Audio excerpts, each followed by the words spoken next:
Yeah. So we're Series 1, Episode 6.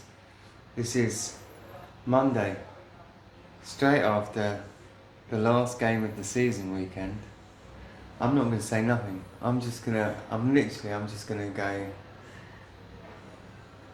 tell us about last game of the season for Ben then.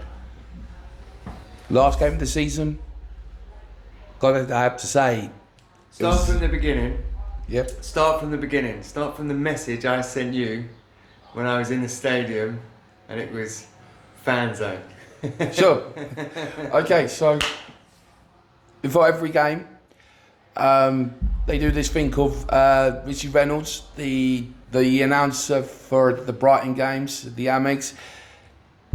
He always say before every game, it's time for fan zone. So all the music that you hear at the games of the Amex, the camera just randomly goes on you, and then all of a sudden, the camera comes on me, and that's when I start cheering. That's when I got so excited that I was on the big screen, and a friend of mine was on the big screen with me as well.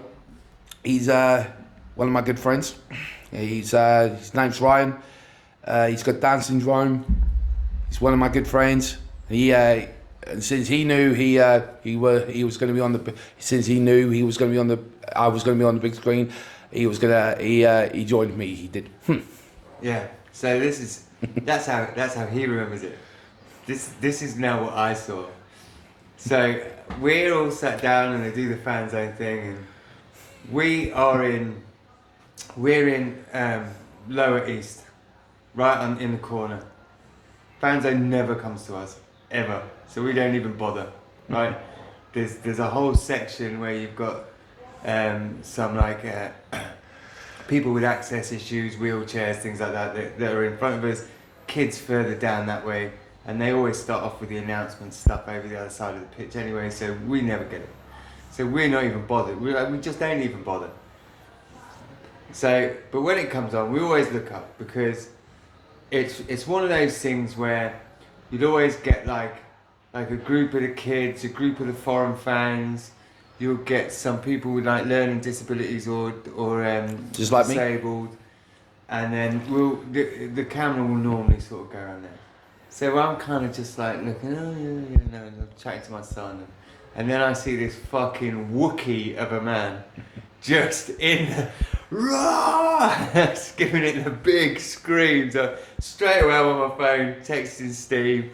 Steve, look up. He didn't get the message till afterwards, but he said he didn't see it, but I fucking saw it. I saw you. Like a Brighton and Hove Albion wookie just roaring into the camera. It was brilliant to see. So that was the start of the last day of the season. I thought it was hilarious. Yeah. I always get onto. I'm always on.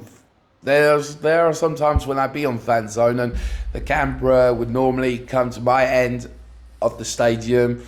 So most of the time, you'd see me on the big screen. You would. Yeah, it was good fun, man. It was good to see you on it anyway. So yeah. So that was no more Deserbi, no more Lallana. Probably no more Pascal Gross. Lost to Man United. Fucking hell. It was nice after the game when he came onto the pitch and addressed everyone. It was kind of cool. But what happened? I don't know. It's just. Where did it come? Do you think it came from the press conference when he was, sort of giving the board a bit of shit, saying that they don't match, they've got to match his. Well, funny enough, I actually didn't actually know that this was going to be Man U was going to be his last game in charge for Brighton, because I only just found out the news through a friend of mine. I did. So I don't know. Basically, I was on.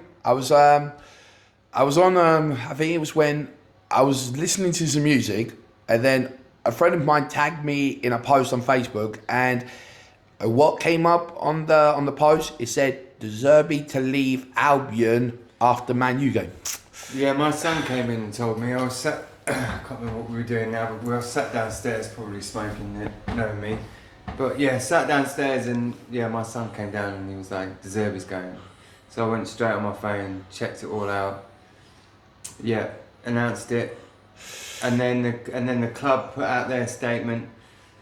Quite, I mean, I don't know. For me, it seemed quite telling that De Zerbi at that point wanted to stay, but I think Bloom had really, I think personally they would have had it in their minds since that press conference. Okay, well, what is it hang on a minute, what is it exactly that you want? He's put forward what he wants. They haven't really said anything, so that's given him maybe the impression that he's going to get what he wants. We all certainly got the impression that he was going to get what he wants. We were talking about it, and not only the week before saying pretty much a certainty that De Zerbi's going to stay. Now we were talking about other managers going, and then boom, like almost out of nowhere. Tell me if you had any clue, because I had no clue. People out there, I just thought, like, what? Like, I thought this was all sorted. I thought we were going to get at least another season out of him, but I don't know. Disappointed. Look, we support a club. We don't support a manager, and we don't support players. We love managers and we love players, and we hate managers and we hate players, but we support the club. And the club seems to be doing a good job. Just worry that they might fall into a little bit of a trap of thinking that they can carry this on forever, because at some point they are going to have to invest more. They are going to have to get those more sort of the bigger, no, I don't mean like fill your team full of those. We're not fucking Man City, but we're going to have to get, at some point, there is going to have to be those big signings for the proven goal scorer and the defender that never says die. I mean, we've got that in Dunk, but how long's Dunk got left? I don't know. Well, Dunky, even though he couldn't play yesterday against Man United, which I was gutted about, but we knew it was going to happen because from the injury he got against Chelsea in midweek. Yeah. I didn't think he would be able to start yesterday, let alone be on the bench. So, but it was a real shame not to see Dunky play in the final match of before the season ends. So, yeah, I think that it was sort of, you know, like you said, like we saw the sort of niggle of that injury on Wednesday against Chelsea. So, I don't know. I wasn't expecting him to play personally, but I don't think. Yeah, mate. Yeah, again, it was the same thing. We did all the right things, especially in the first half. First half, Man United should have been 2 or 3-0 down. We did all the right things, but just can't get the ball in the back of the net. I think it's got to be an area that they're focusing on over the summer. I mean, look, right, we've got an international competition. Yes, right? we do. We've got all the best players of Europe playing in an international competition over the summer, and obviously we go, you know, Bloom likes to send his boys out far and wide, especially into the sort of South American territories, right? We've got a lot of young players that we can watch. We can have people going out watching the training, the warm-ups. Of people that we like. You know, they do it all the time. These big competitions, don't be under any illusion that they just sit there and think, oh yeah, he's not bad. They will have people, every club will have people out watching training because they want to watch the youngsters that got picked, but are kind of like, you know, the little exciting moments that, you know, they might not play, they might play. The kind of, I wouldn't say Rooney's of the world because they're always in, but the people like Wes Brown, for instance, the sort of the young Italians that they think might come through, the Spanish kids, the French kids that they've picked but are on the sidelines.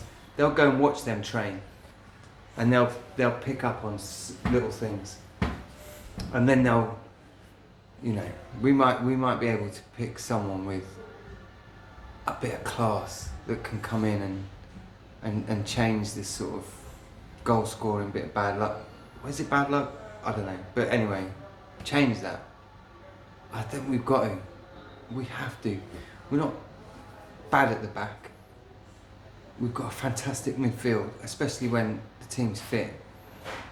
We've got youngsters. We've got all these things. We need a proven goal scorer, and then we need to just have a bit more speed in defence. And I think again, with a good manager and a you know, a bit of a luck with the old injuries, I think we're European football again next year.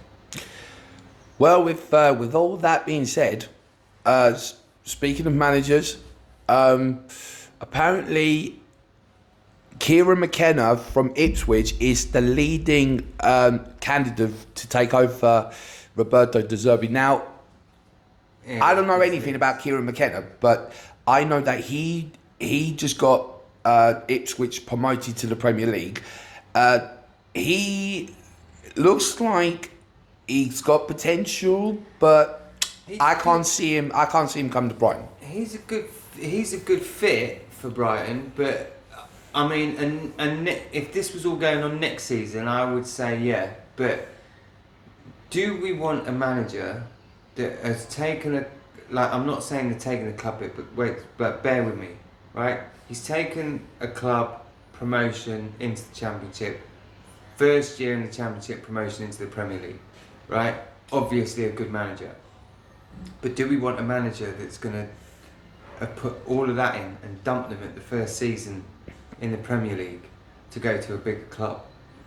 Or I don't even know if it's a bigger club, but you know, as in standing at the moment, a bigger club. I'm not sure I want someone that's just going to ditch like that and run. I just want a manager. I wouldn't mind. Yeah, go on. Yeah, sorry, I wouldn't mind. I wouldn't mind Martin from Southampton. He's kind of Potter-esque. Well, he's a Brighton boy himself. He is. Boy himself. So Brighton born and bred. Amazing. That would be like that'd be like the homecoming. What he's done, changing Southampton around, pushing. Yeah, okay, they had a little bit of a sort of drop in form, but then that was just at the wrong end of the wrong time of the season, really. Ipswich had a little drop in form. Leicester had a little drop in form. Leeds had a little drop in form. You know, all these big clubs that we thought were going to come straight up into the Premier League. We don't know. When's the playoff final? I believe it's I think it's this Saturday coming. Right. So we'll know whether Southampton Or Leeds. are in the Premier League at that point. I would love it to be Southampton. Yeah, me too. But I really like him. I've heard. I've seen some postings on Facebook, on the supporters page on Facebook, saying that something about the Nice manager. I saw this. I did. Roberto De Zerbi actually recommended this guy to Brighton because this guy, the Nice manager, he's worked under De Zerbi before, so. And he's actually recommended this guy that he worked with. I think he goes by the name of Francesco Fararoli. He does. So and he's only 35 years old. So it'd be nice to have a young manager. But what he wants a young manager. I want a manager that knows how to run a club and sort of get what he wants. I get look. Don't get me wrong. Bloom. Like in God we trust, right? Definitely. In Bloom we trust. But at the end of the day, I don't want someone that's just going to roll over. I want someone that's going to push them a little bit to get what they want, to build the team that I think's that's deserving of Brighton. And I think if they get the right manager, I think we're European again. If we get the right manager and we have that little bit of luck with them not getting the injuries that we've had this season, I think we're European again. Yeah, definitely. Can't see the teams around us really. I'm not even going to mention it because I mentioned it last week, but the one that finished above us, the manager changed everything for them. You know, they wish absolute toss. And then second half of the season, non-stop, they changed their manager. They got someone else in. This is the P word, by the way. I'm not saying it now because I said it last week and then it happened. Oh, I think I know what you mean. So the P word, and I'm not saying pricks, I mean the PA-less. Anyway, their form at the end of the season, they look like a team that wins games, that go out to win games. Unfortunately, we kind of didn't. We looked like a team that goes out to keep possession. So I think if we get a manager that wants to push that more forward game, forward thinking, for one, you've got to get a faster defence because we concede goals. Last season we were conceding goals, but we were scoring more than we were conceding, so it was fine. Whereas this season it kind of hasn't happened that way. We need some fresh speed, a bit fresh legs, a really good defensive midfielder, like you know. We have in some of our players. You know, we've got good defensive midfielders, but I think we just need maybe fresh legs in defence. Yeah, definitely. Webster's been better. I've not He's improving a lot. He's improving, but he has done better. But for me, he's still not of that quality that we need. As much as I like, what's his name at the back? Can't think of his name now. Jan-Paul Van Heck. No, I like Van Heck. I think Van Heck's one of the most underrated defensive. Yeah, well, he and Lewis Stunk have a good partnership. I think, yeah, they do. They do have a good partnership, and he's got the legs, so he can get back and he can. He knows when to go back then to go into midfield. I think he's underestimated in the Premier League. I totally agree. I really like him, and he's not like an old. He's not old, is he? He's got a lot of time left in him, and the new manager that, he seems to be able to adapt very well to that new way of playing each time, and I like that in him. And speaking of new manager, going completely off topic, West Ham United have just are looking at bringing in the ex-Wolves manager. I can't pronounce his name, but I know his first name begins with J. I think it's pronounced Julopod. I can't pronounce his name, but he was used to be manager for Wolves, and now he's set to become the new West Ham boss when David Moyes leaves. Well, he's already left. He's left, yeah. But that's definitely someone that we don't. Do you think that the Lallana thing is linked to this? That Lallana's all of a sudden come out and he's giving it a little bit of at the end of the season I'm going, but he hasn't really said what he's doing. But he did say it's not goodbye, it's see you later. It is. He actually said that during the lap appreciation. So do you think that's something that could? I didn't know he got even any coaching badges. And you can't go straight out of playing football straight into managing. No, you can't, can you? A team like that. So maybe there's something there where they've got someone in mind, and Lallana's going to be on the coaching staff. I'd love that. I'd love to go. I like him to come back on the coaching capacity. Well, you said this last week. We were saying last week about Lallana would be fantastic if Lallana came back on the coaching, so that would be good. Yeah, but at least he said that he's going on the hiatus just to focus on his kids, and then he doesn't know whether he'll go back into playing or go straight into coaching. So just have to wait and see what the future brings to him. Yeah, I don't know. It sounds all too sort of too good to be true. Yeah, it certainly does. It's that maybe it's a coincidence, maybe it's planned. Who knows? Let us know if you think it's coincidence or if you think it's planned. I can't work it out. Neither can I. But we've got an exciting. Brighton. We've got an exciting summer ahead of us. We've got the Euros in a couple of weeks. Euros, we've got a new manager that's going to come in. We've got, obviously, whoever that will be. Players are going out, so we've definitely got players coming in. That's for sure. And we'll have all our players that were injured back, hopefully back and fit. We will. Yeah, but Adingra is just getting better and better. Oh, I love Simon Adingra. He's been amazing. He has, and he's just won the African Cup of Nations for Coast Ivory. Yeah, he's doing amazing, man. It's just, we've got so many good players. We've just got to keep them fit and just give them time. I don't think we really need that much. Everyone's saying about this, that, and the other, and the amount of injuries we've had. It's not like we haven't got decent players to bring in. No, we haven't. I just think that little, without the full squad, we lack in scoring goals.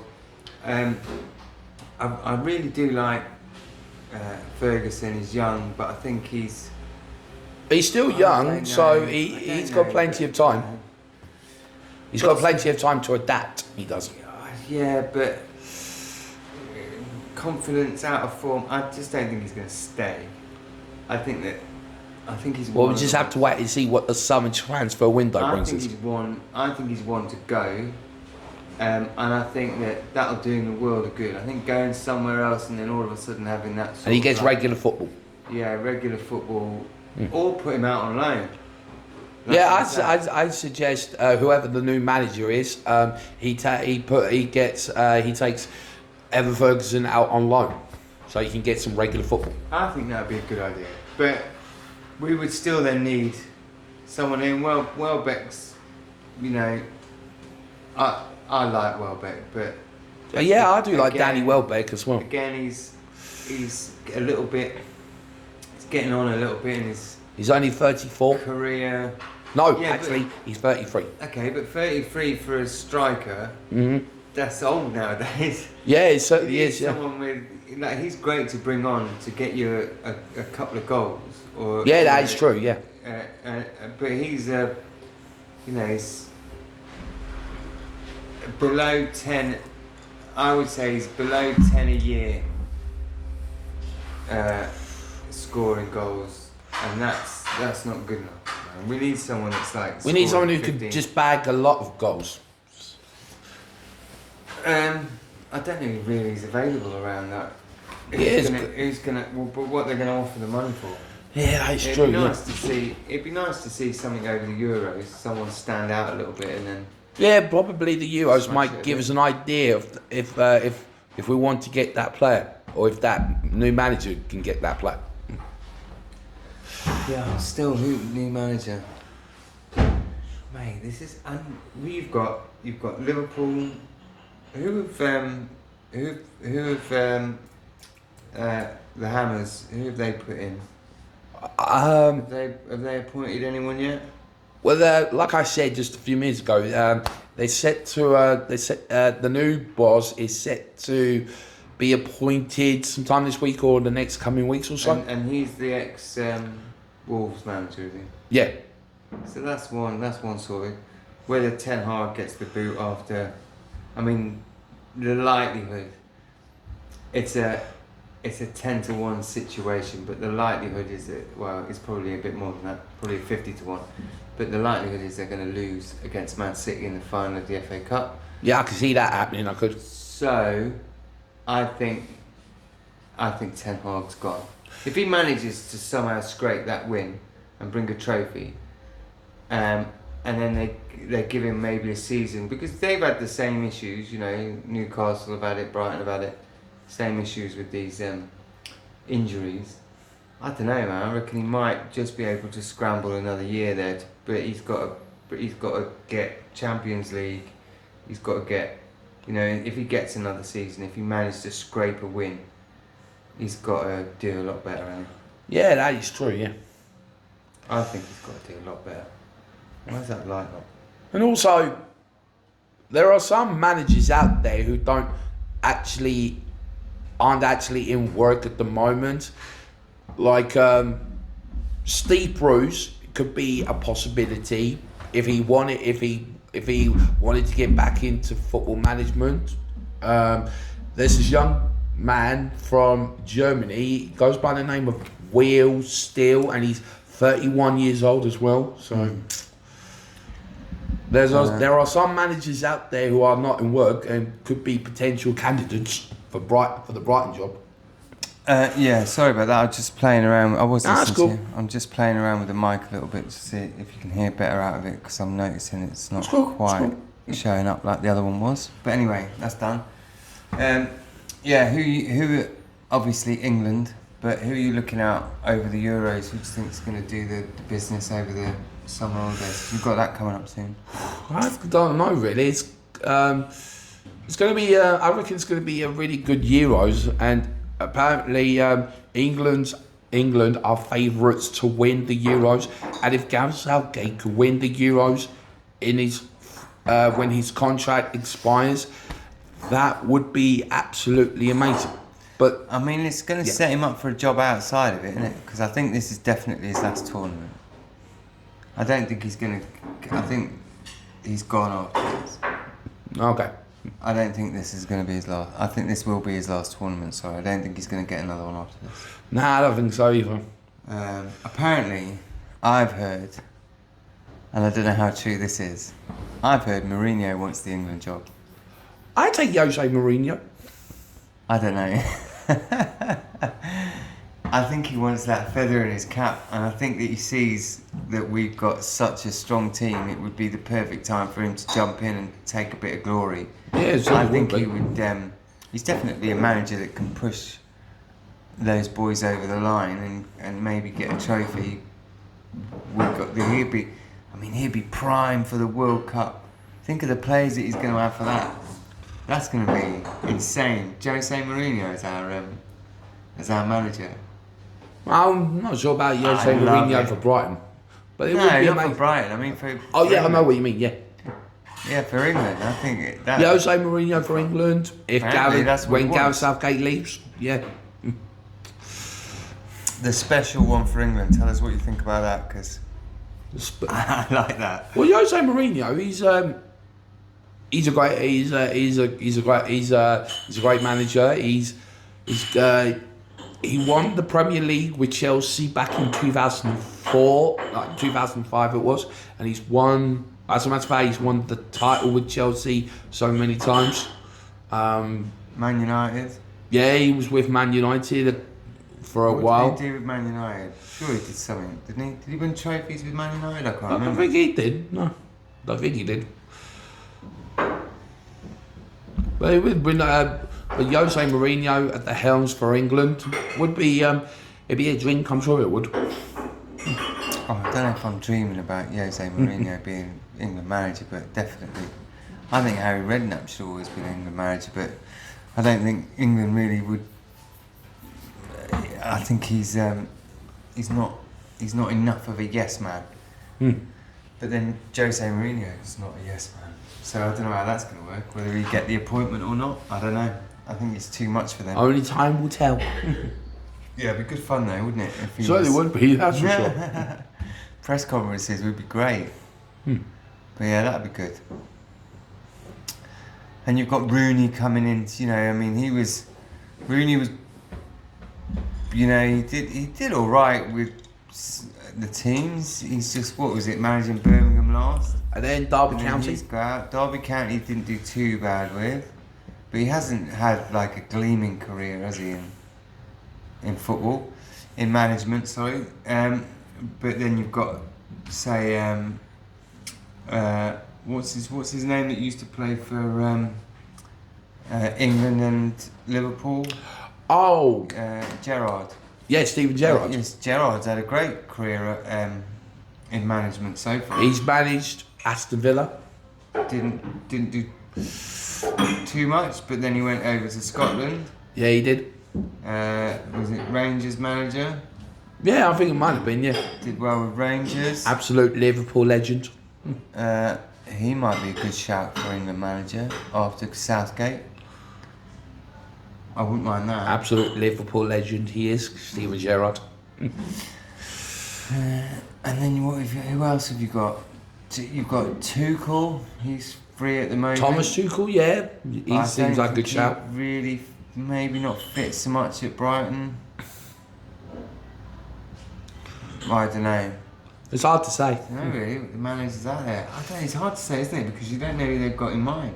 They might have someone already lined up for it. I bet just right after the game, Tony Bloom and Paul Barber, they would have just gone to that office and start drawing up candidates. I think they've already got candidates. I think that literally they've got almost probably someone nailed on almost, or in mind, if not nailed on, since the sort of the De Zerbi, will he stay, won't he stay thing came out.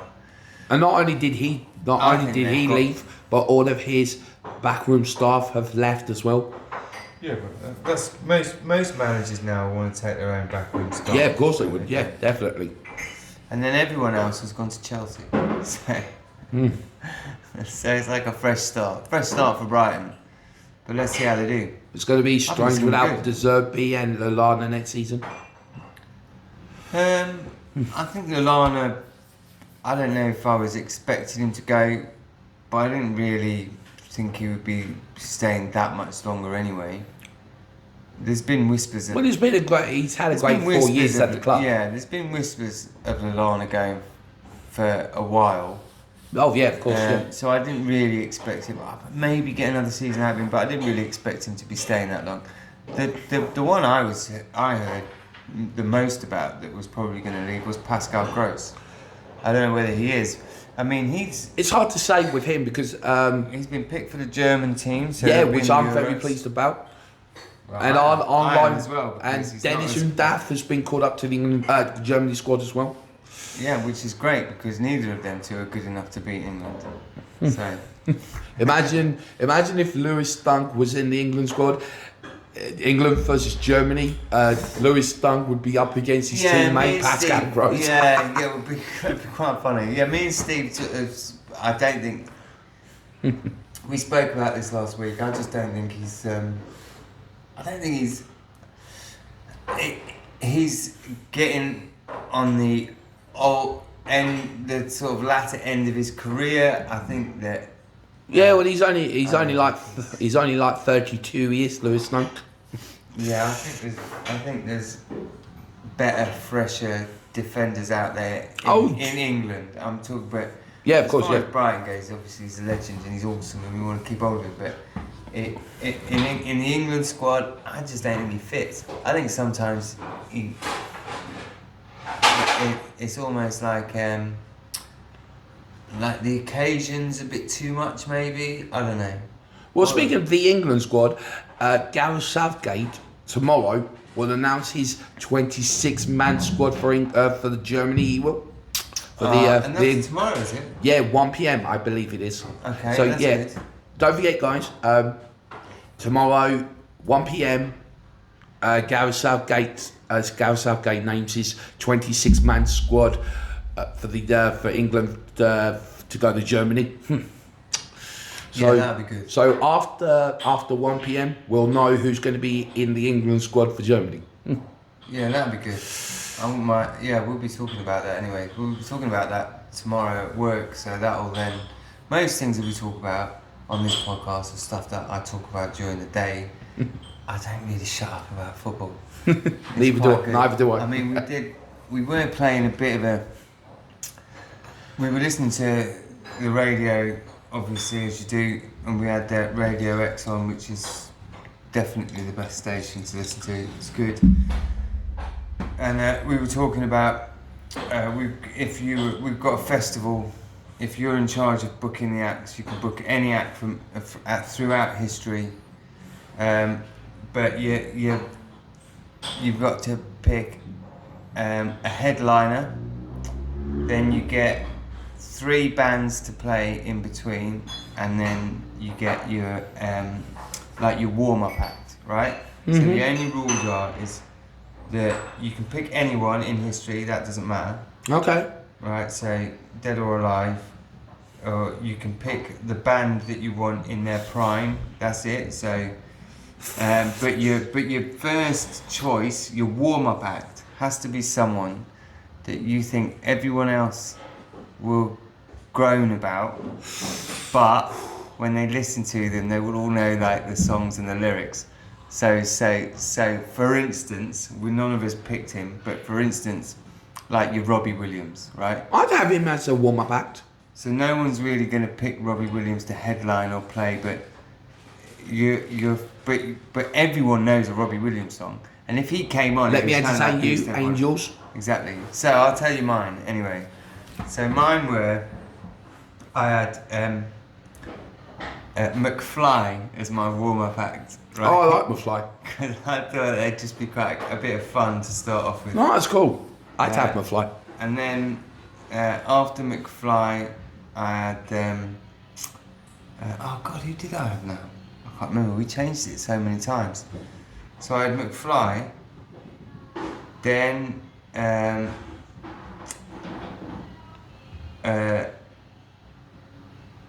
did I have? I can't remember now. Who did I pick? Oh, Linkin Park. So I had McFly, then Linkin Park, then I had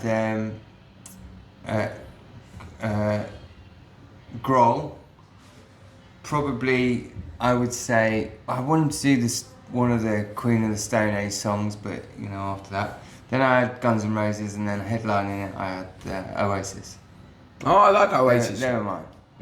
So I went McFly, Linkin Park, Dave Grohl, Guns N' Roses, and then headlining Oasis. Okay, seems like a good lineup for a festival. Yeah, I love that. So we were playing that. So well, I mean, like, you know, I don't know. No one ever watches this anyway. But if you do watch it and you want to put down in the comments who would your 5 be? But then we got onto that was where I'm leading. That's how we got onto this. Any football game at any time period that you could just click your fingers and go, I'm in the crowd watching. What game of football would you pick? Any game, so it can be an international game, it could be any team, at any time period. What game would you pick to just go, I'm there? And you get to go back in time and just sit in the crowd and go through that game. What game would you pick? And you can have any game. It can be England, it can be Brighton, it can be any game whatsoever. But you just go, oh, if only I was there. I'd love to have been there. What game would you pick? It's quite a difficult one. It really is. You've got a lot of choice, I know. You've got a really tough choice. You've got a tough choice to decide. Well, you've got Beckham's free kick against Greece, which helped them send them to the World Cup. That was a momentous. Fucking hell, this is going to end badly, and then all of a sudden Beck's whips in one. And I thought David Beckham in those days, he was so good at those free kicks. I don't care what anyone says. Beckham was like my hero. I love Beckham. So did I. I thought he was great. He was everything about England that I loved. So there's that. There's obviously the World Cup '66. And bear in mind, guys, I wasn't around in '66. I was born in 1989, so I would have been born a couple of years later. Any time in history, you can go back. You can of course, yeah. So there's obviously that one. There's Brighton Brighton's getting into the Premier League. That was wild, man.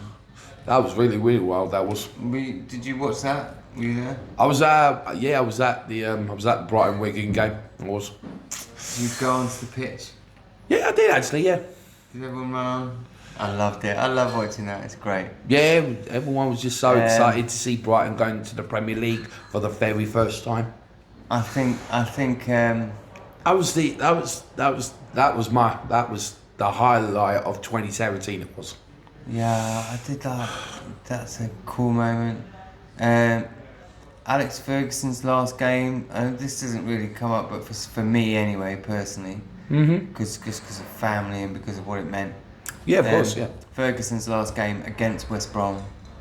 5-5, so 10 goals scored. Yeah, it was pretty cool. At the Hawthorns as well, and that was his last game as a manager. That was pretty cool because whether you love Man United or hate Man United, you cannot deny Ferguson is probably one of the best managers that ever was. Yeah, absolutely. And what he did that season with the players he had was pretty incredible to win the Premier League. But for West Brom, Man United, my family ties with both clubs. At the Hawthorns, last game. And 1999 Yeah, was a great year for Man United, having won the treble as well. Yeah, Man United. Well, if you're a Man United fan, I mean, you'd want to go to, Man United. Just relive the moment when Man Would you go? Okay, so Yeah, go on. you've got 3 games. This is a treble. Yeah, and go we on. know that Man City won the treble more recently, but Man United, the way they won that was a bit more exciting, I think. Yeah, because they had Man Premier United League. had some star players back there. They did. Yeah, but they had. It wasn't like they just railroaded everyone. And Oh, won yeah, of course, everything. yeah. They were sort of up and down. They had a terrible start to that season. But Absolutely. I don't want to get caught up in talking about Man United. Yeah, that's fine. It was a good. It was a good sort of. It was a good 3 games. And that goal against Arsenal. Was it Arsenal or was it? Can't remember. Was it Arsenal? It might have been. It might have been Newcastle. That Giggs scores that goal and he does the Giggs thing where he takes his shirt off and then he runs around. Yeah, now these days you get booked for it. And he just went through everybody. I can't remember whether it was Arsenal or Newcastle. So stick it in the comments. Let me know who it is. But that was kind of cool. I like that. Yeah, I think Gascoigne. Paul Gascoigne, great player.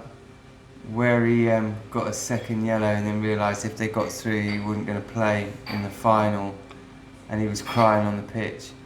That for me, for my era of football, that was a momentous.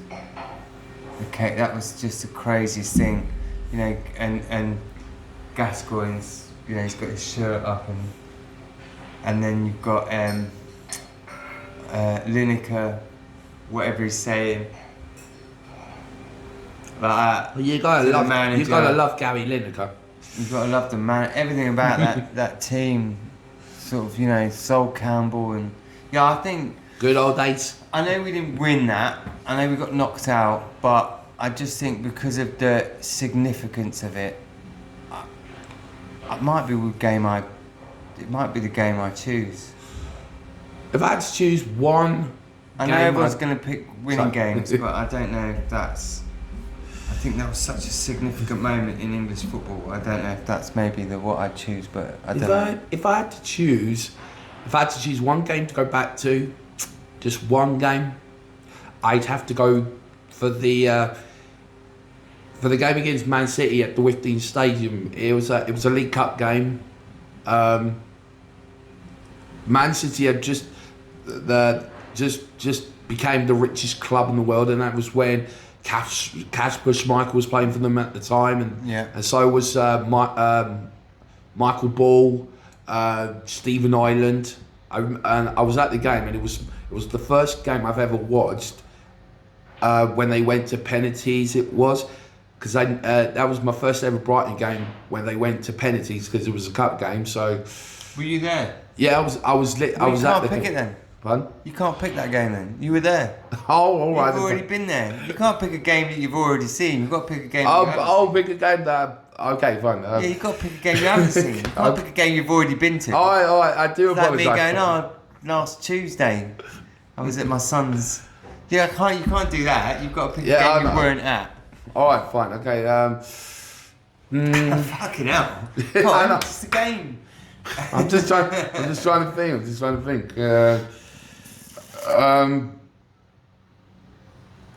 Well, while you're thinking about that, Okay, yeah. whilst you're thinking about it, you think about that. So, Okay. we during the Euros, we want to do some like live, like watch-alongs with the games, right? So we're basically doing what we're doing now. We're in the pub. We'll be a group of people here. Well, you can't see it because we're facing it, obviously. But there's a TV screen your side of the camera, if that makes sense. So we're going to put that on. We're going to do what we're going to call pisshead commentary. So we're going to sit here. I'm probably going to be with Steve, but anyone else that wants to come and watch the Euros matches in the New Oak. I'll definitely come along and watch. Will. Come and join us and let's get a bit of a party atmosphere going. Let's get a bit rowdy. Let's watch the Euros, and we want to do what we're going to call piss commentary. So the Amex have piss commentary. It's going to be good fun. So nearer to the time, obviously, we'll put that out. I'm going to have to persuade Pat, because I haven't actually asked him if I can do it yet, but I'm sure if we get enough people saying that, enough comments. It'd be great if this happens. It does. It'd be a good laugh. I've already. I've decided. Hello, mate, you alright? How's it going? Alright? Yeah, good mate. What's that say? Plainclothes cop. I don't even I know like what that. that means. What's your name? Simon. He's just coming for a pint. Do you like football? I do. I sit 2 rows in front of this guy. Simon sits 2 rows in front of Ben. Never mind, mate. I'm sure you'll get. No, honestly, Ben's great. He was here last week. He's doing the podcast this week. It's good fun. How you doing, mate? How's it going? Yeah, good. Thanks. Yeah. What do you reckon to the last game of the season? And we were talking about it earlier about. There's a lot that happens. There's De Zerbi's going, Lallana's going, probably Pascal Gross is going. We lost to Man United, and it meant that Palace ended up above us in the league. It weren't the best. No, I mean it was Of going in weekend. 2 halves. First half, we put up a good challenge, and to be honest, we had the best of the chances, didn't we? But I thought second half, it just turned around. it should have been at least 2, if not 3-0 Could have been by the end of the first half. But yet again, did all the right things, but didn't put the ball in the back of the net. And it seems to be a bit of a running thing, isn't it? It's Well, some of it is continuation from when we had Houghton still. We're obsessed with going to the corners all the time. We won't get in front of goal and have a shot. If we do, we're trying to walk it in. We just want to, go all the way with it. Hang on a minute. What was your name again? Simon. Simon. The barmaid's waiting for Simon to pay for his beer. Sorry. So I'm going to go and grab a beer, and we might be. Do you want to come and sit with us? I will do, yeah. Cheers. We can make room. So just give me 2 minutes. Coming back.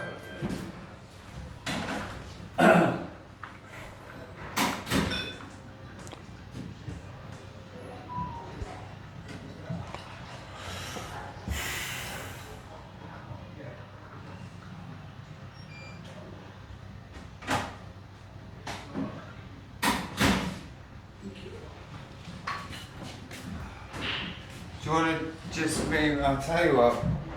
Ben, you move over to the other way. This way? Yeah, keep going to your right. Okay. That about there.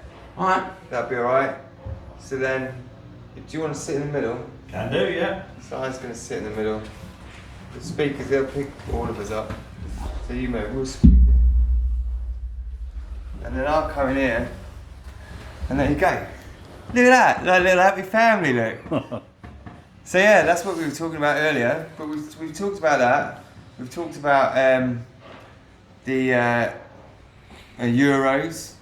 But the biggest thing, thank you very much. The biggest thing is managerial thing. Who do you reckon? Who do you reckon they've got lined up? I don't know, but I trust Tony Bloom, so, they've always got a contingency for everything. In God we trust. Absolutely. In Bloom yeah. we trust. It's a shame to lose Roberto, because obviously he's the best thing we've had. But, he probably wanted more say, didn't he, in the transfers, and which I Well, understand. something I didn't ask Ben, but what do you think to his? Because there was a bit of that. I think there was a bit of that sort of in his after the game in his address when he addressed the crowd. What do you think to that? What do you think about his statement in front of the crowd? Well, like what he said in the lap of appreciation.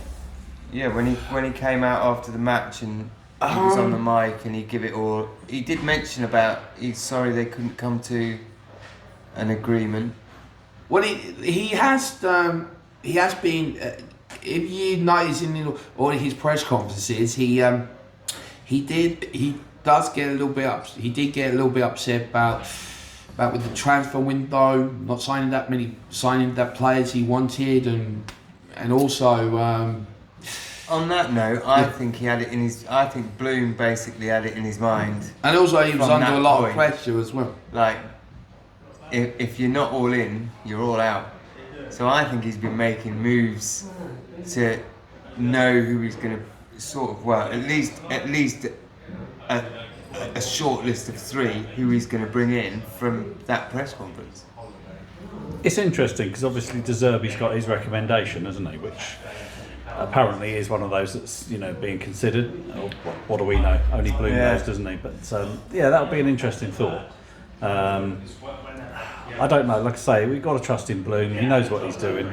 At the end of the day, he's put a lot of money into the club. He's been a fan since I think the age of 12 or something like that. So, he's got his. It's his own money. Yeah, You know what I and mean? he's got We've the got club's to interest at heart. appreciate. We've got to And he's appreciate invested in the his own. stadium as well. He did. Of course he did. Well, Yeah. it's the whole thing, the whole fan zone thing is down to him. Do you know what I mean? That's not something where you've got. I mean, he's the one that's got the investment in it. Obviously, it's a fan zone. All fan zones will have advertisement everywhere because it pays for them to run.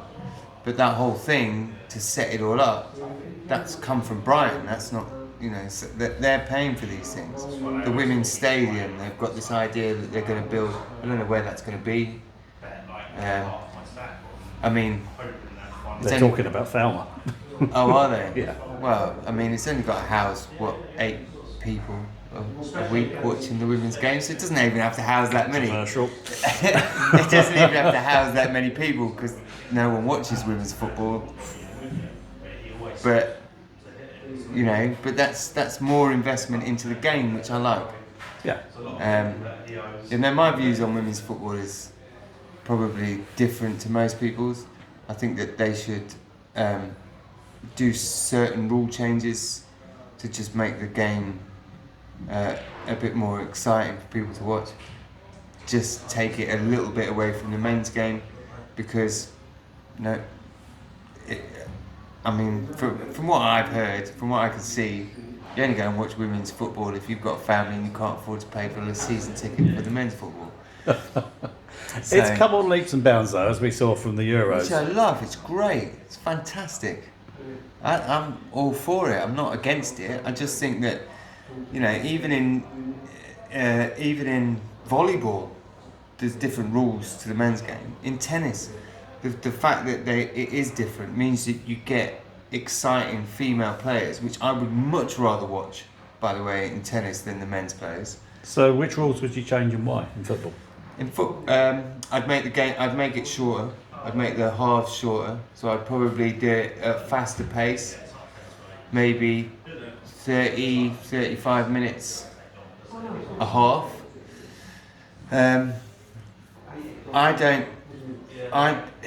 Athleticism is key in goalkeeping, and you've got to have something wrong with you to have people fire balls at the speed that they fire balls at goalkeepers and just try and get in the way.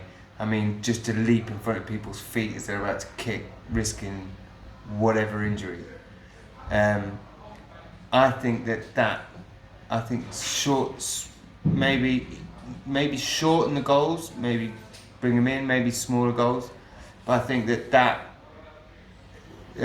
from what I've seen from women's goalkeeping, I see the skill level and the fitness level of the women playing. I think are fantastic. It's difficult because I don't see that level growing with goalkeeping in women's football that I see the out players levels grow. I see them almost getting left behind. I just don't see it. Yeah, I guess I've seen. you get less opportunities to see the keepers though, don't you? Because all the action most of the time is not in the goal mouth; it's out on the field. So you're seeing the outfield players doing more. I think goals that size. I think that it is incredibly difficult, and I don't care if people think that I'm being sexist or not. It is a fact of life. I think that it's incredibly difficult for female goalkeepers to cover the sort of area that they're the same as the men do, and I think it detracts from the game. I don't think there's any shame in saying or admitting that the slight rule changes for the women's game would make the women's game better, and I think there are two of them. I'm all for like women referees, women like in the men's game. I don't give a shit about any of that. In fact, women referees, one thing it stops is everyone running and screaming in the referee's face because they won't do it to women. So it stops that, and that's one part of the game I hate. I hate the as if the referee's going to go, oh yeah, actually Haaland, yeah, you've screamed in my face. Actually, go on then. You go and take the free kick. You're right. It's never going to happen. So what's the fucking point? Get on with the game. Get up off the floor. Don't go and run and scream in the referee's face because all you're doing is teaching youngsters. My kids play football, and the older they've got, the more I see it on the pitch. Telling referees to, oh for fuck's sake, oh fuck off ref. And these are 14, 15-year-olds. But I don't think women are any less athletic than men. I mean, you look at other sports, they play on the same size tennis court, they compete in marathons and all the various Olympic events. Why not let them have the same length of half in a football game? Because tennis isn't, they do play on the same size court, you're right, but they don't play the length of the games that the men do. That's shortened down because then that compaction of the women's game to make it shorter means that they physically can be more athletic, they can put more into the game because they know that they're not going to have to stretch it out over another 2 sets. I don't know, it's tennis, I don't know, but that's that sort of thing. Basketball, in the women's game, the basket's lower. It has to be lower because they don't have the athleticism of they've got. Don't get me wrong. Every woman in English football would destroy me because I'm like an unfit twat that drinks beer and talks on a podcast. What do I know? But what I do know is that men and women are different. So men's games are set out, and then if you go, okay, I want to play that game, then there's certain rule changes in pretty much every sport that's adapted, apart from maybe curling, that's adapted for golf, you're closer. Darts, closer. There's so many things that are just adapted because the original sport was set up for men's strength, men's agility, men's hand-eye coordination, whatever. And then rightly, the women have come into those sports and said, no, we're more than capable. But for them, for the sport to exist and be exciting and be able to carry on, there's certain rule changes that are made not to say you're not as good as men, but to say to play to your best abilities. These are the rule changes. I don't see a problem with it. Men are stronger than women, of course they are, which is why there's the uproar about transgender athletes, because it's not a level playing field. If you've got someone who was born male who's then competing in a women's race as a transgender.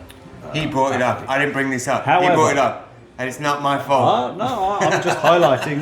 This is a fact. This is why there is furore about that. However, I think if there was an issue with women playing football and it needed rule changes, that would have happened by now. I think people would have discovered this isn't working, and they would have made those changes. It hasn't worked. The only reason why anything's happening at the moment is because pressure on Sky have changed, to basically put more women's TV on Sky.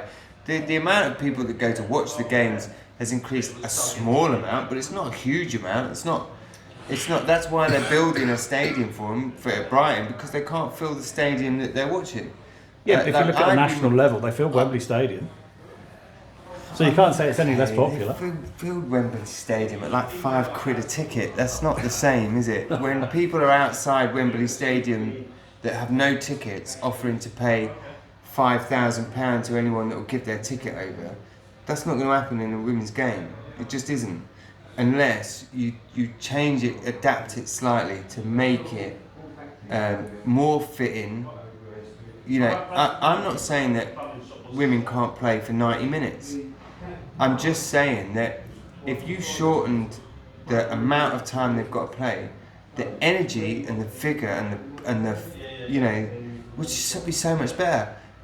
That's what soccer for. How much better? How many times do you see a women's game and it's like the two best teams in the league, but it's 5-0 because they're tired. They're not. I mean, like to put the effort into playing that long, you get the best 60 minutes of football skill, and then it kind of pitters out because they just haven't got. It's just women just don't have they just don't have the same attributes that men have. You've given us an opportunity for a nice link there back to Crystal Palace, who won 5-0 yesterday, so there must be a bunch of women. Crystal, absolutely, 100%. Well done. See what I'm saying? It's more than sense, because they lost 5-0 and they are a bunch of women because they're Crystal Palace. They won 5-0. They're still a bunch of women. Anyway, yeah, I think that it's done in every other sport, and it's not done because we go, oh, little girls can't do as good as the boys. It's not about that. It's about having them being able to reach their potential. Women's tennis is the perfect example, because I would much rather watch women's tennis than I would men's tennis, because you get more runs, you get more whatever they're called. What are they called, Pat, when people play tennis and they hit the ball on Rallies. Rallies, that's it, not runs. Right. Get more rallies, you get more excitement.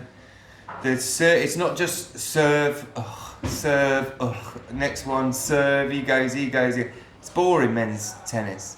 So what about marathons that go on for like 3.5 hours, something like that? Who wins them all? Who wins them all? Has the football got so bad? Well, you have a women's one and you have a men's one. You have a women's one and a men's one, but if you just went and let them go, they're still running for hours though, aren't they? Yeah, but that's It's a bit endurance. different. Yeah, but You're that's saying a they bit can't different. manage 90 minutes and yet they I'm can not run for a saying few they hours. can't. I'm not saying women can't manage 90 minutes. What I'm saying is, if you slightly reduce that time Watch it for 90 playing, minutes. if you want to slightly reduce that time playing, because they don't have to stretch out over to 90 minutes, they get to put all that sort of, what's the word? I can't think of the word. Positivity, attitude, whatever. But it shorten that amount of time. You get much more vigour within that time. So you get a much more flowing game. I think. I'm not saying, like I said before, I don't think women have an issue playing for 90 minutes.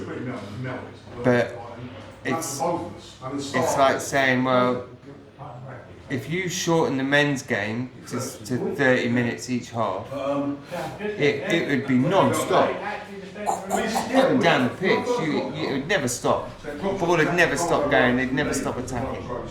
I don't think you get the same amount of goals though, would you? In an hour that you do in an hour and a half. I think you get more goals because people don't. They're not going to be worried about like having to stretch out over 90 minutes. So because you're playing for a shorter amount of time, you're putting more effort in right from the beginning, not knowing that it's all right because it's not going to be extra time and it's not going to be penalties and I don't have to stretch and I'm not going to get this injury and I'm not going to get that injury. Because you're playing for a shorter amount of time, so you can just get on with it and go. I think the amount they paid, they could only go run around for an hour and a half rather than an hour. I think it's the perfect time. I think 45 minutes is the perfect time per half for men, and I think 35 minutes is the perfect for women. I think it just make the game more exciting. Albeit you're not a fan anyway, so. I would 100%. My daughter loves football. She's 12 now. It's been difficult to get her into a team because where my kids play, it's not a girls' team, but at the same time, she can play with the boys. So she's got maybe a couple of years before she starts to get overtaken by their growth and their strength in their age groups. My kids grew up 30 minutes a game, then 35 minutes a game, then they got older and it's 40 minutes it's a half, not a game, a half, and then they go into the next year, which is the under 16s, which is then the full 45. So it's been tough to get her into a team, but I play with her all the time. She loves it. But she's at that age before puberty, she can keep up with the boys. But it's quick, man. And we see it all the time. We see young girls that we go, God, they're mustard. They're so good. Cheryl says, why don't you take her to the Amex to watch football? And I always say to her, no, I'll take her to go and watch a women's game because that needs the support. Amex don't need no more support for the men's game. I don't need to pay for another season ticket. She's interested in football. I take her to watch the women's football, no problem. I've got no issues with it whatsoever. But it doesn't stop me saying it ain't as good. And there's a reason why it's not as good, because why would you watch the women play this level of football and you go play the men watch this level of football? And there's only one reason, and that's money, because you can't afford it. It's a different game, and in a way it's unfair to compare the two because there's not a level playing field, is there? So exactly. You have to take each for what they are and enjoy them for that, really. Change it, exactly. So saying that, change the rules and make the girls' game a bit more exciting. Still not convinced that's necessary, but there we go. I think it will make it faster paced. I think it will be more exciting to watch. I definitely. I mean, I'm going to take my daughter to go and watch it anyway because I think she should be able to have something to aspire to, and I think that the women's football team, what the women of America did in their national team compared to like the men, they smashed it. I think it's a bit of a bullshit thing to go, the women have done what the men can't do. Yeah, but you're not playing against Messi, so there's a difference. But in that way, I think it's brilliant. Great. I'm 100% going to take my daughter to women's football matches, if that's what she wants. But I'm going to take her because I think it's good for her to see other people. It gives her something to aspire to. Like my sons have had, it's on telly every fucking weekend and through the week, and they get to go and play on teams. And there's short lists, there's lists of short lists for the teams that they're playing on because there's so many young boys that want to play play football. For her, it's like there's nothing. I can't find a team for her unless I want to travel to fucking Crawley. I'm sure there must be. There's not a lot out there. There's girls' age groups, but they're few and far between.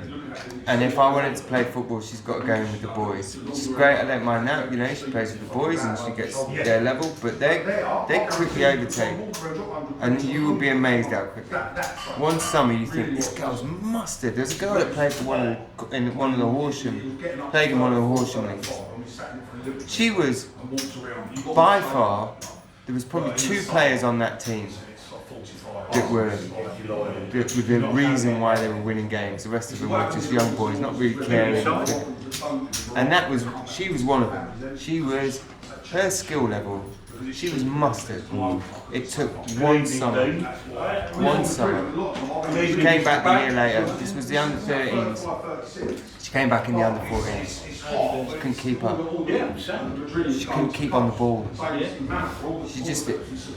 It's just such a shame, but it's the truth. And I think that, as they get older, I think that maybe maybe changing the rules a slight bit maybe separates it as well from the men's game, so they don't get like put in the same category all the time and argued about all the time and stuff like that. Maybe it sets them apart and say they can then say, no, fuck you, this is our game.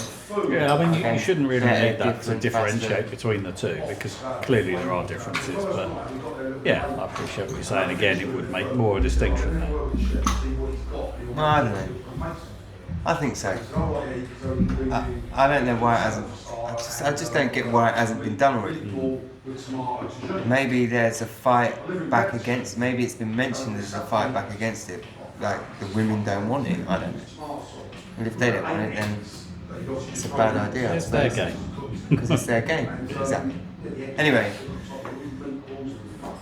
they're setting up poker, which means it's our time to go. But thank you very much, Ben. We were having a sensible conversation, and then he came and started going on about women and transgenders. Can I just mention something quickly? I'm just going from the topic about if there was one game I would love to go back to but never been to before, it would be the playoff final against Bristol City back in 2004. That's the answer I wanted. Pat, quickly before we turn off. Pat, we were discussing any game in history that you could go back to and be in the crowd. Any game in history. Sheffield Wednesday away. Sheffield Wednesday away. Sheffield Wednesday away. No, at Highbury. Were you actually there? Yeah. Well, you can't choose that one there. Oh, if you were if I wasn't there, there. you've got to choose a game that Well, you. if I weren't there, how would I want to go?